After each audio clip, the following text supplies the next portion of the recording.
All right. Well, we are up and running. Oh, that's good. So hang on, we'll start over again. That's a good idea because earlier I forgot to turn this off, and it rang 3 times. Oh, great! I can sit here all day, and no one wants to talk to me.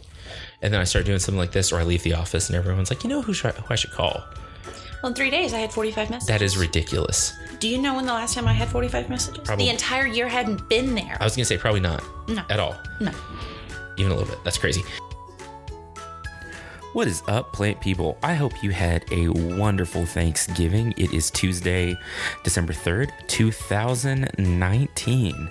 How's it going? Did you get to spend some time with family? I really hope you did. Family or friends or whoever you choose to spend your time with. I hope that you had a wonderful time, ate way too much food, and just really enjoyed life for a few days. Whether you had to work or not, hope you took some time for yourself. It is time for episode 3, and I'm very excited. Before we get into that, just a little bit of housekeeping. I've recently switched hosting services, so you shouldn't notice any weirdness, but you may have to resubscribe to the show. So hop in whichever podcatcher or listening app you like to use and go ahead and make sure you're subscribed to Planthropology just to make sure that you're getting all the updates and the newest episodes. So, episode 3. We are talking to Christina Reid from Texas A&M AgriLife Extension here in Lubbock County. Christina is the horticulture agent for the county. She'll tell you here in just a couple of minutes a little bit more what that means. I was actually in that position for 4 years before her, so I know a little bit about it, but it's really great and really cool to hear her perspective on it. She is a wonderfully fun person and just does a great job of educating the community about plants and horticultures, all of the different horticultures. She does a great job of educating the community about horticulture and gardening and conservation, all those things. So I think you're really going to enjoy this episode. Be sure to stick around after the episode to hear where you can find us online, on the social medias, on the interwebs, in this newfangled computer machine or your phone or whatever you use. I like to talk about our supporters, all the things that are going on. So make sure you stick around after, but without too much more blabbering, here is episode 3 with Christina Reid. Thanks for listening, and I hope you love this as much as I did.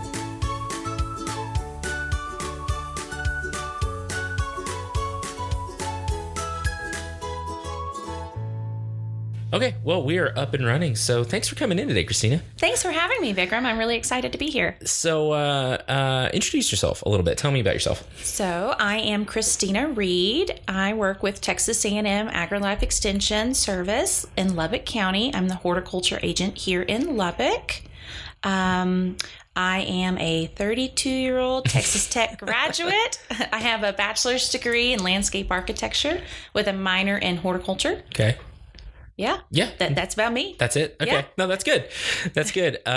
So tell me what, I know this, but because I've done this, but tell me what being a horticulture agent means.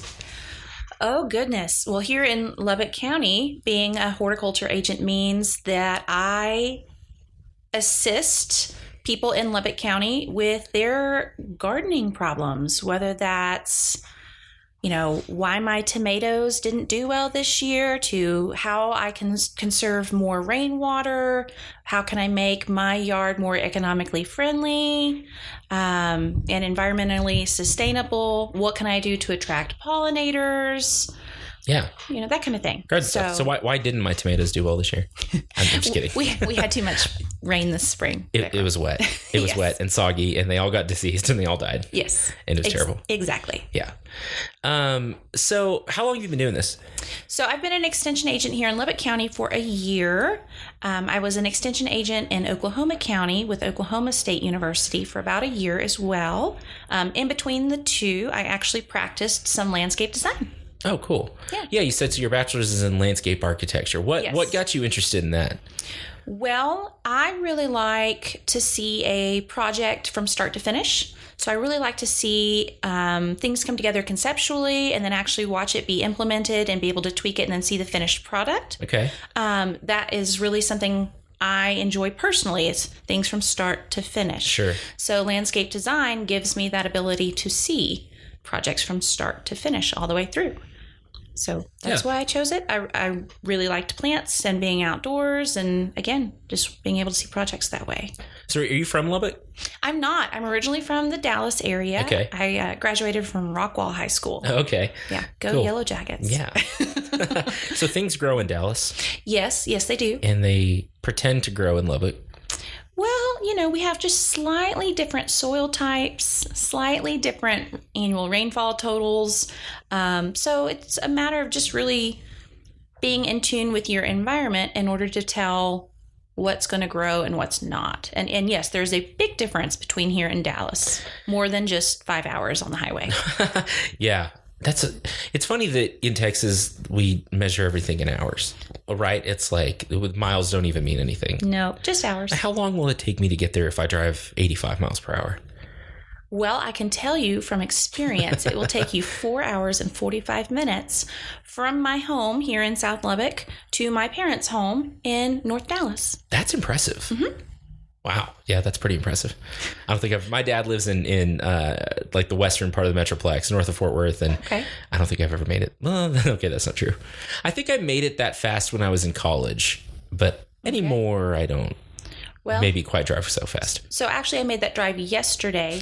Have you ever stopped at Herd's Hamburgers up in Jacksboro? No. If not, you totally should. Oh, pro tip, right? Mm-hmm. I mean, I've driven through Jacksboro a lot of times. I don't think I've ever stopped in Jacksboro at all, actually.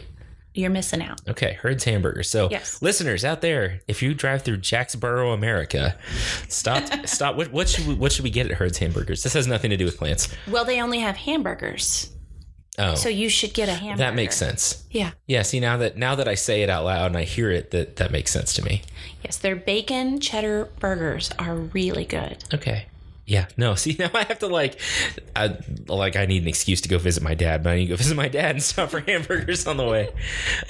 Okay, so you said that you've liked plants, is that growing up, is that something you did? Yes, so my grandparents are also, used to live in Dallas, and when they retired, they bought a property out in East Texas, so further east of the Metroplex, right, where things also really like to grow. But I grew up helping my grandmother in her garden during the summer. So we would get up and we would help her plant or weed or harvest or whatever she was doing for that particular week of the summer season. And me and my younger sister and my youngest cousin would get up and we would help her. So doing that all summer long, all throughout my, young adult to early teenage years, I got used to being in the garden and loved it. I thought it was fascinating, again, to watch a seed turn into a plant that then turned into produce I could harvest and then cook with. Yeah. So again, another thing, you can watch the full project spectrum from start to finish. Well, and what's interesting is that's such a common story that I hear. That's kind of my story. And really? I've talked to 2 or 3 different people that are like, yeah, I grew up gardening with my grandparents, and and that's an interesting thing that at our age, that maybe our grandparents are that generation that were still super into gardening. Oh, my grandmother still is. I mean, she now lives back in the Dallas Rockwall area. Sure. And so her lot size has greatly, diminished, but she still has tomatoes, onions, garlic, basil. I mean, she's got a lemon tree. So while she doesn't need the extra hands because she didn't have as much space, she's still gardening. Yeah, that's super cool. And it's so something I think would be interesting to talk about a little bit is somewhere along the way, we kind of lost that. I think maybe a little bit. There's a generation there that was super into it. They gardened every day, they grew their own food, all of that. And then there was a gap in there somewhere where I think people did it, but maybe it was not as exciting, not as common. And do you see that as, because you work with a lot of people, you talk to a lot of folks from kids through adults and everything in between. Do you see a new resurgence in gardening? Are people into it again? I do. So speaking about my grandmother's generation, I'm going to go out on a limb and assume that had something to do with the Great Depression. Sure. Where they needed to garden in order to eat. And then, the next generation, my parents' generations, they didn't have that need, so they just went to the grocery store and got what they needed, and gardening turned into more of a hobby. I have seen more of a resurgence here recently, maybe in the last 5 to 10 years, of people really caring about what they're putting into their bodies and where it comes from. And so through that, I've seen a huge kind of resurgence and new calling of younger people wanting to garden and caring in that way, wanting to make sure that what they're putting into their bodies is the best they can possibly get. Yeah. So no, and that's such a good point. And I think that like people, they're interested in what's going in their bodies, but they're super interested in where it's coming from. Definitely. The local food markets that are kind of everywhere. Now that's a big deal. Oh yeah. We've got some great restaurants here in town that they will source everything they possibly can locally, as opposed to getting it from, say, a big nationwide grocery broker chain. Right. And so that's really nice to see that, not only are the general public caring about that, but businesses are kind of following suit as well. Yeah. Well, and I had just had lunch actually at a place that buys a lot of their produce from a couple of local growers. And that is really cool. So tell me, and this is, again, I know some of the things that you do because I've done that job, but what does a day look like for you? Oh, goodness. So my typical day could start out with putting together a presentation or a lesson plan or an activity for a school group, and then going and making that presentation to 50 little adorable children, and teaching them about pollinators or rainwater harvesting or why it's important to recycle and compost, again, whatever topic it is I'm speaking about. And then after that presentation, I may go and meet with my Lubbock Master Gardeners Association and help them come up with really new and exciting educational events that they'll be putting on, or maybe we're planning something within the organization. I then might go and put together a new brochure or highlight some relevant topic that's going around right now in the county. For instance, a couple weeks ago, it was the elm leaf beetle that people were seeing around. Earlier this spring, it could have been, hey, watch out, we're having lots of rain. You're going to need to be real careful with your tomatoes. Yeah. That kind of thing. So that's really my given day, is putting presentations together, giving those presentations, meeting with my volunteer groups, interacting with the citizens in Lubbock County in any way that they need. Yeah. And then hopefully going home to my garden with my little guy and trying to pass on that love for gardening to him as well. See, you're way better at that, because most of the time, by the time I get home, I'm like, I don't care anymore. I don't want to do this anymore. I've been called the Energizer Bunny, so I just keep going. Yeah, no, there's nothing wrong with that. I don't know. I guess I'm just tired. I get home and I'm like, I could go mow the lawn or not. And lately it's been like, or not, which is bad because we've gotten a ton of rain and my lawn's been like staring me in the face. And yes, we have had a lot of rain. Luckily for me, I've got a husband at home that if I, neglect mowing the yard or something like that, he'll pick up the slack for me. No, that's good. That's helpful. So can you, at this point in the podcast, and I've recorded a bunch of them, and it's, for those of you out there who have done a podcast, that you record stuff and then you put them in a weird order and you're like, I don't even know what I've talked about at this point. But can you give me like the quick rundown on Extension? What does Extension do? What's the point? So Texas A&M AgriLife Extension Service is in every county in the state. We're affiliated with the Land Grant University, which here in Texas is Texas A&M, and it is our job. Sorry, I'm an Aggie. Go ahead. Go on. And it is our job as extension agents to get out university-based research to our prospective clients in our counties. Okay. So anything coming out of Aggie horticulture, you would be getting through me. Okay. So anything that comes out of their research, any new hot topics, any new plants, any new pests, anything like that they see would come from their research to me, and then hopefully my presentations reach everybody in Lubbock County. Right. Yeah. That sounds like a big job. It is. I am one tiny person. Well, and so I guess that's kind of where the master gardeners come in a little bit, right? Yes. So my Lubbock Master Gardeners are amazing. They help me reach a broader audience because, again, I am just one person. So I bring all of that information to Lubbock County. I share it with the Master Gardeners through our meetings or through our outreach. And then they help me get that information out there. So you might see them doing community projects. You might see them on the Saturdays at the Arboretum. You might see their posts in the newspapers or on social media. And that's what they're doing. They're helping me get that information out there for everybody. Yeah. How big is the Master Gardener Association here now? So we are right at 60 members. Oh, that's awesome. Yeah. And we're getting ready to have another intern class, which is how you become a Master Gardener, at the very beginning of next year. Okay. This will be out by then for sure. So, maybe I'll put some more information in the show notes about where you can sign up, where we can find you and stuff like that. Great. Thank you. I think a lot of the people that will be listening, that hopefully I hope you're listening. I hope you're a human out there that's listening to this. But I think a lot of the people will be interested in gardening and learning more about it and how to be better at it. And also I think that there's maybe a love for education in maybe it's a plant people thing. I don't know. But and you can tell me if this has been your experience too, but my experience is that if someone loves plants, they want to tell you about it. Oh, yes. They will share everything. Whether you want them to or not. Well, they will share their knowledge. They will share their plants, their seeds, their tips. It's awesome. Yeah, it's a cool community, I think. Very much so. Very warm and welcoming. Yeah. Yeah, very much. And it's pretty cool because it's at some level, what more important thing could we do than make sure plants are healthy, that we have food, that our food has food, however you want to cut that. I think that at the basis of a lot of what we do in our world and society and everything else, plants are kind of a big deal. Yeah. I like to eat. I think you like to eat. I do like to eat. I also like to have clean drinking water and clean air. So all those things are important. Yeah. So wear shirts and stuff. It's great. Yeah. Oh, and medicines. Mm-hmm. Yeah.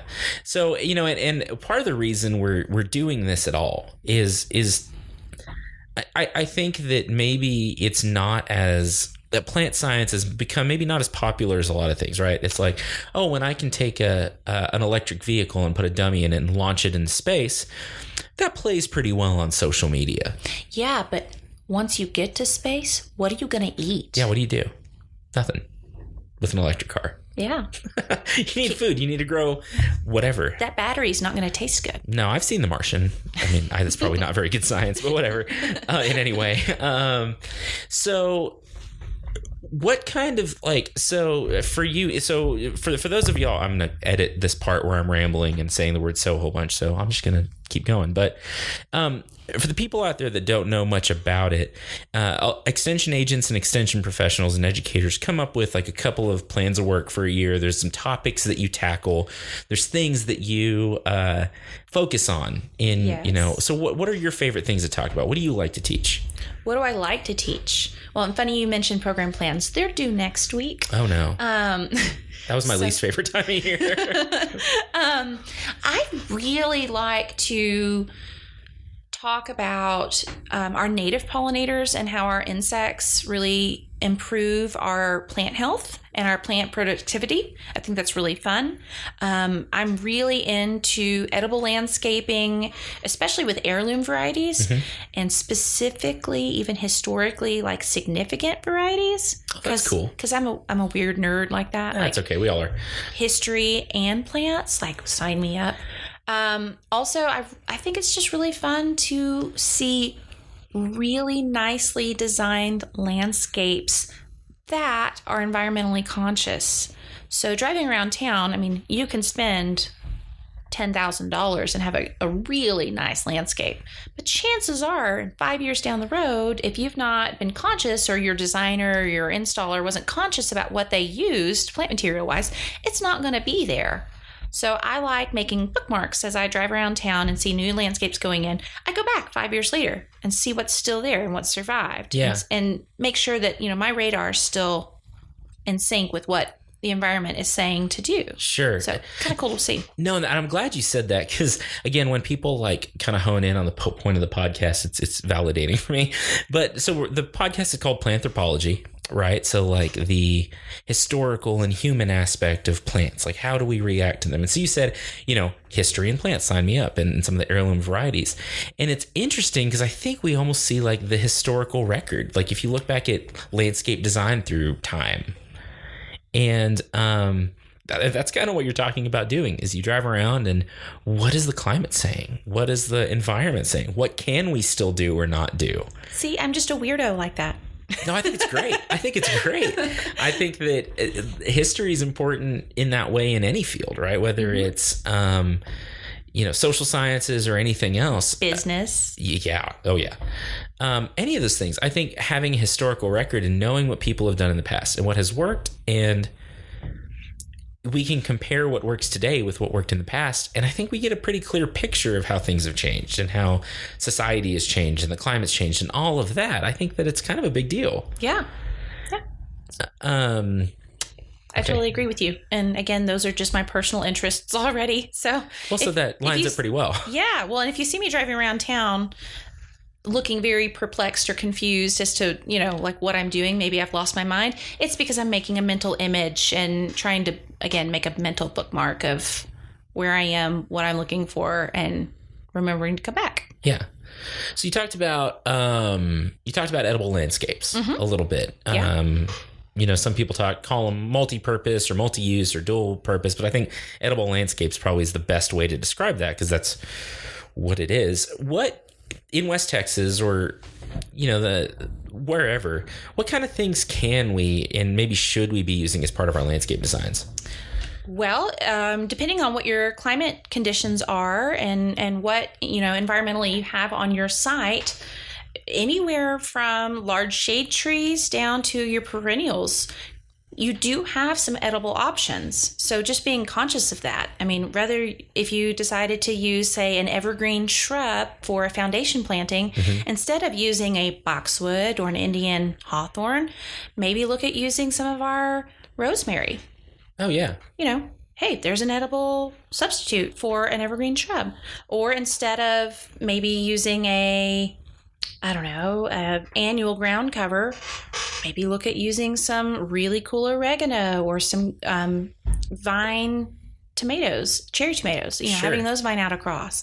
There's oaks. You can use the acorns for flour or coffee substitutes. I mean, again, just kind of being conscious of that, you can really make some great decisions and be able to use what your plants are giving you as opposed to just using them for their aesthetic values.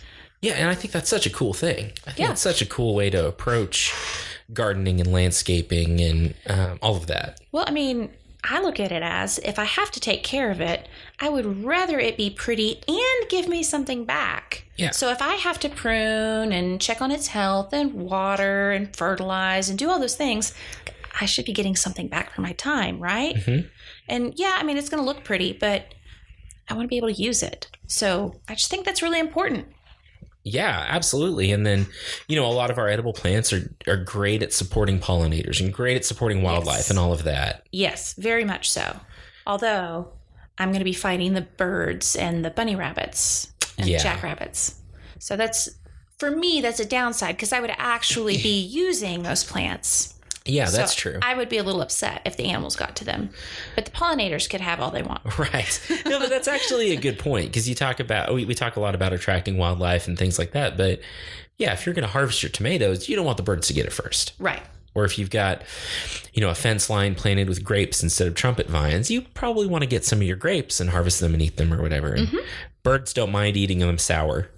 That's right. They'll get to them a little before. And I've got a great tip for how to keep the birds from getting to your tomatoes. Oh, yes. We need this. Right now? Yeah, why not? Awesome. Okay. Well, so when you have tomato plants that have green tomatoes on them, go buy some really cheap plastic Christmas balls, ornaments. Yeah. Like the red ones. And hang them on the plants.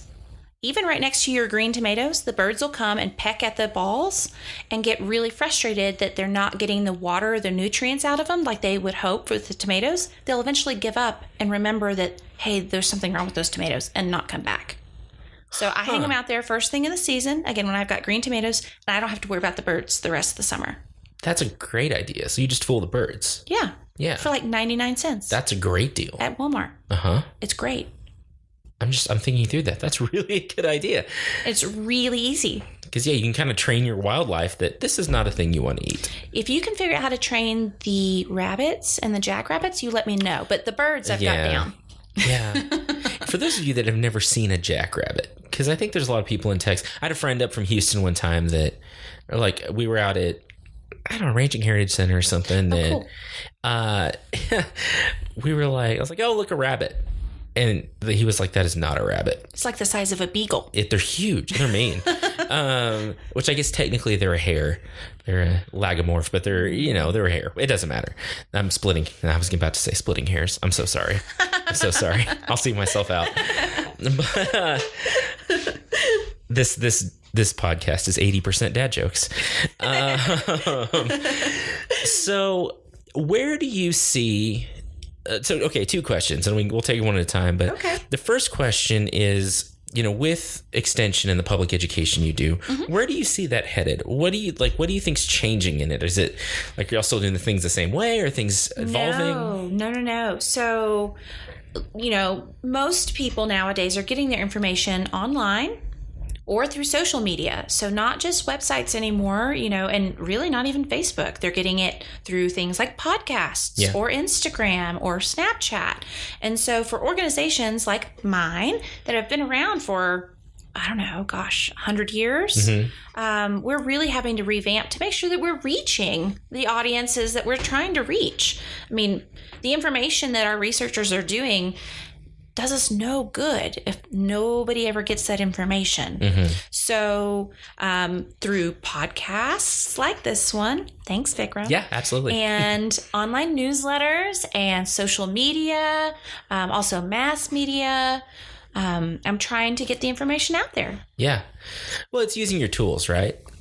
Trying to. And I think that what's always been cool about extension is like, you meet people where they are, right? And 60 years ago is in a turn row, or a gin office. And I think there's still that happens. But, a lot of the younger generation, they're hopping in the tractor and the tractor drives itself. And right. They're on Facebook or whatever. They got their earbuds in and they're just listening, which is totally cool. Yeah. Listen to us. Yeah, sure. Yes, please do. That sounds great. That's a great idea. You said not even Facebook as much. Are you seeing like your Facebook numbers drop? Or like is engagement kind of lower? No, not necessarily drop, but I can tell that I'm not reaching the young adult audience anymore. Interesting. And so, for instance, maybe the college kid age group or the fresh out of college age adults, they're not really tuned into Facebook anymore. So again, I'm seeing those types of people, those age range of people through Instagram or Snapchat, which, I mean, I'm not old, but like, I don't understand. Oh, I don't know how to do the Snapchat. Works. Like I don't get it. I'm going to have to learn real fast. That's the ghost one, right? Yes. There's a ghost. Yes. It's a little white ghost and a little yellow square. Yeah. I don't get it. So my sister and I send funny pictures back and forth all day long. Well, sure. On Snapchat, but I can't understand how I would actually like educate people through that. So if anybody knows, hit us up. Message Vikram and he will get me the info on how to do that because I'd love to. But other ways are through community events. So the Master Gardeners and sometimes Extension have booths at all the farmers markets. Tons of other community events, Grape Days coming up, Texas Tech Greenhouse Horticulture Field Day, which was a couple weeks ago. Yeah. I mean, we're out and about trying to reach as many people as we possibly can. Okay. No, that's cool. And it's, I think like a lot of things, there's no, we talk about this in agriculture a lot, but there's no silver bullet. No, not anymore. Not anymore. And I think that's true in weed control or fertility or whatever you're doing in the landscape. But that's probably true in education too, that there's not just one thing, right? You've got to do a little bit of everything. Well, and Extension has so many different aspects. It's not just agriculture. We have family community health. We have better living for Texans. We have interurban youth development. We've got 4-H.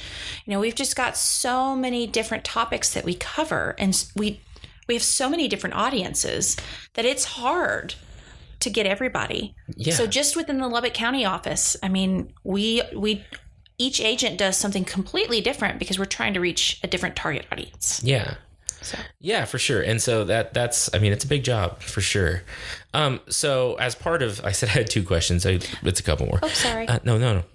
That's me. I think that's good. I think that's a good conversation that, is important. I think it's important to figure out how, as educators in general, whether extension or a university or anyone who wants to get a message out, there's a way that you have to do it. And anymore, it's like you kind of have to be everywhere. Mm-hmm. You have to figure out how to be everywhere. So as you know, we're hoping that some of our listeners are college students or people trying to get into college and like find their way through this field and maybe into, out of, whatever. So if you had like a piece of advice or a couple pieces of advice for someone wanting to get into extension education, what would that be? What do you think you would tell them? Well, I would say definitely do it. Okay. Definitely get into extension. What you can do as a college student or fresh out of college, we've got different internships. So come on board, check it out just for a little while. Mm-hmm. Make sure that it's a really good fit for you. But when it is, because it will be, join our team. A piece of advice for a brand new agent just coming on would be to not get overwhelmed. You know, take very small bites. Because again, as Vikram's pointed out, I am one person and I've got a very large job. So I bite off small little pieces of it and try not to overwhelm myself with, hey, I have to reach 300,000 people this year. So, you know, I just start with, okay, I'm going to do the local news and I'm going to write out a news bulletin and put out a newsletter and, you know, make sure my social media is active. Let's see where that takes me. So just start small and don't get overwhelmed. Okay. No, I think that's probably good advice in any career when you're starting out. Definitely. Take a deep breath. Yes. And like, it's okay to say no to things. Yes. And remember, you totally got this. Yeah, you can do it for sure. Okay. So the other thing I wanted to ask you is, in more of a general way, whether we're looking at horticulture or landscaping or the green industry in general, this whole green sector, where do you see us heading? What do you think the next big thing is? Where are we going to be in 5 or 10 years, in your opinion? Goodness, Vikram. Yeah, I know. That's an easy question. I just thought I'd throw you a softball. I hope what we are seeing is everybody has understood the importance of sustainable landscaping. We have already kind of covered that first jump into being conservative and sustainable with our landscaping. And now we are advancing into further details of that. So everybody realizes that your big, beautiful, perfectly manicured Bermuda or fescue lawns is not necessarily sustainable. So those are no more. But it doesn't necessarily all have to be rocks either. Right. And we're starting to kind of just develop more into that, if that makes sense. Sure, yeah. Because right now we're still just trying to get everybody to understand like the basics. Sure. So if we could get into the actual like meat of the discussion and the topic, I think we would be doing much better. Okay. So you think conservation is kind of the next big wave, like getting more people on board, because yes, I agree with you that there's a lot of people that are becoming more and more conservation minded, which is great. I love to see that. Definitely. But there's a lot of people that aren't, so there's still work to do. Yes. Which I guess keeps both of us in a job. Yeah, well, it totally does. In fact, if you want to come out to the South Plains Conservation Workshop Series on October 24th, if this airs by then. I'm not sure. Okay, well, either way, we do one once a quarter. So come out, say hello. Oh, cool. Learn some things. Yeah, that's great. Okay, so I try to ask our experts that come on for a garden and landscape tip. And so since your background's in landscape design, if you could give our listeners one piece of advice for the landscape, let's say the fall landscape, since that's kind of what time of year it is, what would that be? Well, so everybody thinks to plant pansies and cabbage and kale and Swiss chard, that kind of thing. There's a really great tip I learned while I was designing landscapes because I wasn't quite happy with some of the fall color. Mm-hmm. So I learned that if you'll interplant pansies with violas, which look the exact same from the street violas, just have a little bit smaller of a face. The violas will actually fill in because they'll reseed quickly and give you a much fuller look to your pansy or your annual color, and you'll get a much bigger pop of color result from the street than you would having space between each pansy plant.